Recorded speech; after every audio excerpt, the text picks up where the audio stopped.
Jelang Indonesia versus Jepang, trio pemain Indonesia Tokyo, Coach Samurai Biru kirim ancaman mengerikan.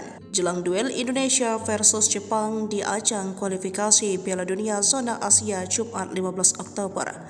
Para pemain Jepang menjadi sorotan, namun sebaliknya media Tokyo memperingatkan pelatih Hajime Moriyasu. Dari skuad Samurai Biru di situs resmi tim nasional sepak bola Jepang akan kehilangan striker utama mereka, Ayashi Ueda, yang cedera, namun tak mengurangi keangkeran skuad Jepang. Coach Moriyasu diperkirakan menurunkan kiper utama Shion Suzuki, lalu quartet trio stopper Shogo Taniguchi, Koki Machina, Ko Itkura, dan kuartet gelandang Takumi Minamino, Risto Doan Aotanaka, Takumi Morita dari Amerika Serikat Monaco. Kemudian trio striker Hidemasa Morita, Takefusa Kubo dari Real Sociedad, dan Koki Ogawa yang bermain di Liga Utama Belanda, Nijmegen. Sebaliknya, media Jepang Nikkei Sport menyoroti 3 pemain timnas Indonesia. Hajime Moriyasu, pelatih Jepang, mengatakan 3 nama yang perlu diwaspadai, yakni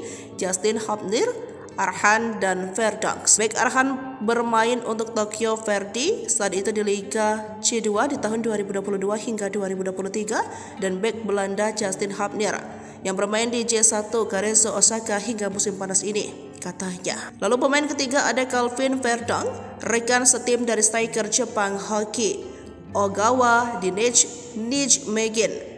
Intinya 27 pemain timnas sangat berpengalaman. Moriyasu menilai meskipun lawan bermain sangat cerdas, Jepang akan bertarung lebih cerdas.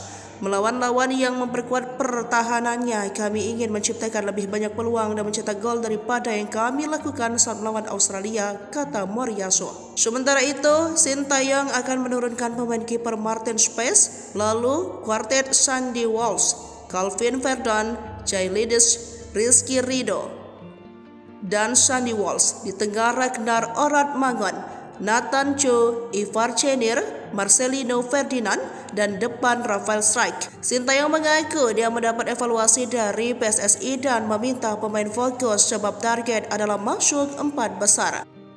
Untuk mewujudkan itu, maka Sandy dan lain-lain harus merebut kemenangan lawan timnas Jepang.